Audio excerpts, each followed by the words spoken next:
Lagi? Ada ciri-ciri lain?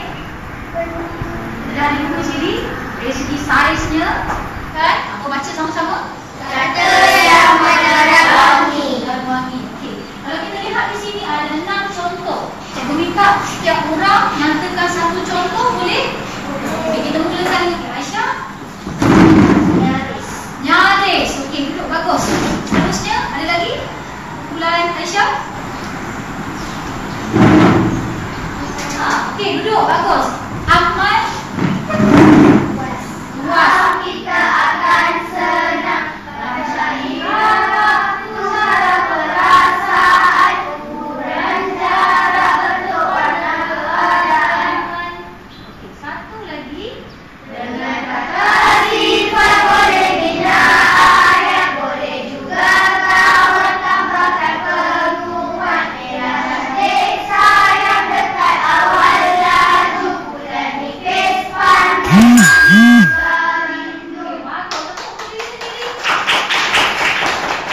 Sampul A ni cikgu nak serahkan kepada kumpulan siapa ketua dia? Okey, Aisyah. Yang ni siapa ketua? Farizwan. Baiklah, sampul B ni untuk kumpulan Farizwan. Yang mana yang ni kita berikan dulu. Alat tulis, buku-buku sila simpan dahulu. Simpan. Cuba. Sekali lagi. Dah siap.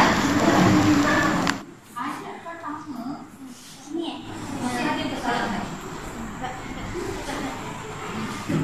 Betul?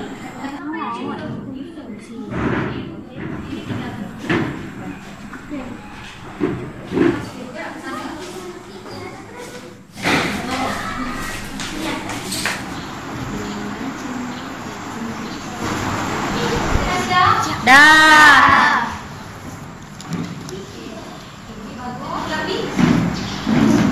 Saya berpendapat bahawa ayat itu sangat bagus. Sangat bagus. Okey. Yang lain setuju? Ahli kumpulan lain setuju? Baiklah, kalau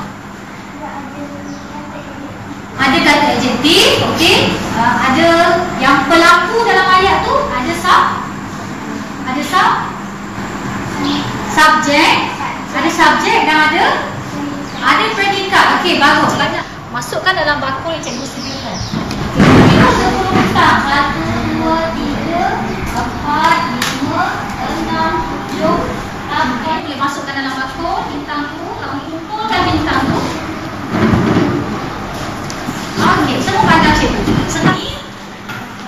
Okey, cuba ambilkan lampu isyarat kita tu. Penanda isyarat. Cikgu dah lihat.